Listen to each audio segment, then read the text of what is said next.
Hello everyone and welcome to Spot. In this episode we're gonna review all of the blood crafting recipes in D2R, starting from the most useless one, going all the way up to the ones which you might be interested into making.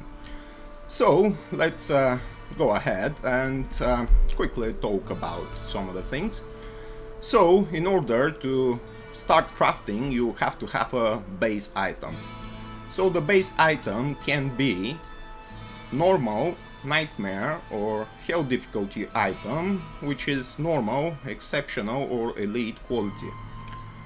It definitely has to be a blue item, which means it has to be magical, so you cannot use any other items apart from magical ones. And on the top of that you have to have some ingredients and a heraldic cube in order to do the crafting. So let's start with the blood weapon. Okay, so what we've got here is a war axe. As you can see, it's a blue item requiring level 40. So let's go ahead and put it in my heraldic cube.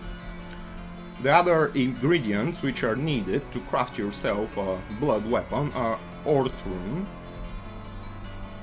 perfect ruby jewel, and then some random magical jewel. So let's go into the heraldic cube right now. In here, let's quickly just tell you something. In order to make the blood weapon, you will have to use only axe weapon types. The recipe does not work on any other types of weapons, so just take a note of that if you're willing to go and try it. Now, I've got this war axe requiring level 40, I got my Orthrune, my perfect ruby and my jewel. So I'm gonna hit on the transmute button. And here is our crafted weapon, which now requires much higher level, and it turned its color into orange, which represents that it's a crafted item indeed. Now let's talk about the options which it gave us. So we've got 139% enhanced damage, which is quite a low roll, but don't expect to get anything really high in terms of enhanced damage on crafted weapons. It's simply not gonna happen. It's just the way they're designed. Second option we've got is 224 to attack rating, which is actually quite decent. Then we've got 1 to 21 lightning damage, which is rubbish. We've got 3% life stolen per hit, which is granted because it's a blood weapon.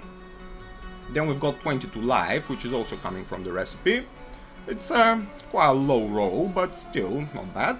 And then on the top of that we got some fire resist. So this particular axe, it's quite useless to be fair, because the low damage it has, and also it doesn't have any other pretty good options which you can find on different rare or even some unique items are much better than that, but then on the top of that you got the rune wards, so that's one of the reasons why you might not be interested into making any blood weapons.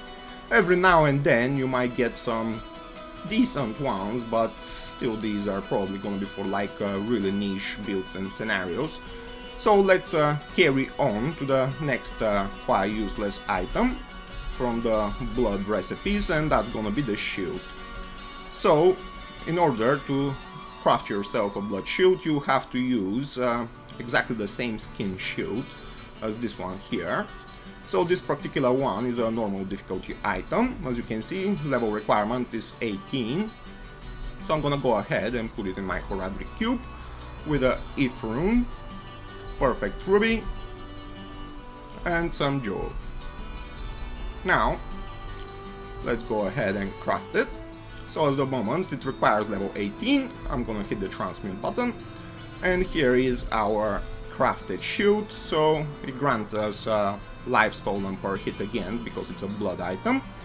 It also comes with some life. In this situation it's really low rolls on both of these. We've got some lightning resist, magic damage reduced, poison length reduced, attackers take damage of 5 and repair 1 durability in 33 seconds. So as you can see, absolutely useless item. Every now and then you might get some half-decent ones, but again, as with the axe, they can be used in some real niche builds and scenarios. So that's about the weapon. Now let's go with the next kinda useless item, and that's gonna be crafting the armor. So in order to craft yourself a blood armor, you have to have one with exactly this skin. So this is a elite version of the armor. As you can see, it's a Hellforge plate requiring level 59 and 196 to strength. So I'm gonna go ahead and put it into my Horadric cube with a full rune, perfect ruby, and some random jewel. So let's go and transmute it. And here is our crafted armor. Let's have a better look on it. So we've got 12% chance to cast level 4 charged bolt when struck, absolutely useless option. 3% life stolen per hit, this is okay actually. 12 to life, 15 to mana, total garbage, magic damage reduced by 1, poison length reduced by 25, and 3 to life after each kill. So as you've probably noticed, all of those items are coming with life stolen per hit modes, which means those are targeting towards physical damage dealers and not casters, so take a note of that as well. Now we're gonna go on to the next one of the useless items, and that's gonna be probably the last one of these. That's gonna be the helmet. So what we've got here is a cask of sorcery. As you can see, you have to use only items with this skin in order to craft yourself a helmet. So I'm gonna go ahead and put it into my Horadric cube with a Raw rune, perfect ruby, and some random jewel once more. And let's craft it and see what we've got. So here is our Ghoul Veil cask, which gives us 14% chance to cast level 5 Nova when struck, 3% life stolen per hit, 7% deadly strike, some enhanced defense, life, poison length reduced by 25%, and repair 1 durability. Now, the helmets from the crafted blood recipes can actually be half decent because of the one thing. They can spawn with +5 up to +10% to deadly strike, which is really unique for a helmet within the options. On the top of that, you get some decent amount of life leech, so if you are lucky on the other rows, you can actually get yourself a pretty good helmet for not that much of an investment. Of course, you have to have a few of the ruby gems and yeah, some jewels being prepared for that crafting. So that's about that. And now we're gonna transfer to the next item in list, which is gonna be the boots. So in order to craft yourself boots, you have to use exactly the same skin as these ones, which are the battle boots. In this situation are exceptional items, so I'm gonna go ahead and put them into my Horadric cube with a F rune, perfect ruby, and some random jewel. So let's go ahead and craft those boots now. And here we've got our blood crafted boots, which happen to be +3 to life stolen per hit, 45% enhanced defense, 18 to life, replenish life 8, 37 mana, fire resist 39, and 23 better chance of getting magic items. These ones, level requirement 61, of course, at that level point you're probably gonna have much better boots than these ones, but just in case you don't, these are still a good candidate for your boot slot. So now let's go ahead and make our next item in the list, which is gonna be the belt. So you have to use exactly this skin of a belt. This is a mesh belt of frost, again, exceptional quality item. I'm gonna put it in my Horadric cube with a Tau rune, perfect ruby, and some random jewel once more. So let's go ahead and craft our belt right now. And here we've got our Gale Strap mesh belt, 2% life stolen per hit. Again, pretty unique option for a belt is the chance of open wounds. So again, as with the helmets, this one can roll between 5 and up to 10%, so 7% is actually a good chance. Then we got 9 to strength, 18 to life, cold resist and lightning resist. So this belt is actually half decent, I would say. Of course, there are gonna be much better options than this one particular, but still, it's some unique item in a way, offering those chance of open wounds percents, which you normally wouldn't get with a different type of belt. So again, if you don't have anything better at the moment, you can craft yourself one of these probably and get by with a few levels. So now let's go and make actually the last one of the equipment slots, and these gonna be the gloves. So again, you have to use exactly the same skin gloves. These are elite actually. No, these are exceptional again, requiring 22 strength and level 27. So I'm gonna put them in my Horadric cube with a Neph rune this time, perfect ruby and some random jewel. And let's go and craft our blood gloves right now. And we got Goo Hold Sharkskin gloves with 10 to increased attack speed, 3% life stolen per hit. We got the maximum amount of crushing blow. Again, this can be between 5 and 10%. We got 19 to life. We got cold resist 20. We got 65% extra gold from monsters and 19% magic find. So if these gloves were to have 20% increased attack speed instead of 10, these would have been absolutely amazing for a gold finding and magic finding barbarian, for example. But even as they are still pretty good example of what can be done with crafting gloves.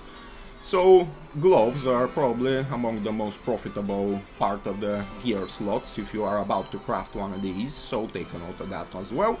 So as you can see, these ones are actually pretty good ones. I'm gonna keep them for sure. I might actually end up using them on one of my characters. We'll see how that goes. So now we just ended up all of our equipment slots, and we're gonna go into the most important part of the crafting recipes, and this usually is the jewelry. Starting up with the ring. I'll have this blue ring. I'm gonna put it in my Horadric cube with a perfect ruby, soul rune and some random jewel again. So let's craft our ring. And here we've got our entropy circle ring. 5 to minimum damage, 19 to attack rating, 8% life stolen per hit, which is actually pretty massive, 5 to strength, 10 to dexterity and 15 to life. Now, if this ring was to have quite a more attack rating roll, this could actually be a very usable ring, but as of now, it's still almost decent, only requires level 70. Chances are you're gonna have a better ring than that, but still, it's not a bad roll. So you got an idea what the rings are supposed to be looking like. So let's go ahead now and create our last item of the blood crafting recipes, and that's gonna be the amulet. So I'm gonna put my amulet in the Horadric cube with a perfect ruby, Am rune, and some random jewel for the last time this time. I'm gonna hit the transmute button, and here we've got our crafted amulet, which happens to give +1 to martial arts for the assassin, +10 to faster run walk, which actually pairs really good for assassin amulet with a martial arts skill. If you are to go with that road, you probably not, because it's not very popular, but still, it's not bad for level 41, 2% life stolen per hit, 17 to life, poison resist 7, damage reduced by 1 and magic damage reduced by 3, so all in all, kinda crappy amulet as well. So now let's make a quick retrospective. All we've got so far from all of those crafting recipes: we've got our blood axe, which is total crap. We've got our blood helm, which if you don't have anything better at that point, I can suggest it can be used for a few levels. We've got our belt, which is half decent. We got absolute crap of a shield. We've got absolute crap of armor. We've got actually pretty good gloves. The boots are, I'd say, really bad as well. the ring is half decent, and we've got a pretty crappy amulet. So out of all these items, you might probably be interested into making gloves, maybe making belt here and there sometimes, and essentially targeting rings and amulets. Again, don't forget, these blood recipes are crafting physical damage dealers, not casters, so just take a note of that, and that's gonna be the end of this video, guys. Stay tuned for the next one.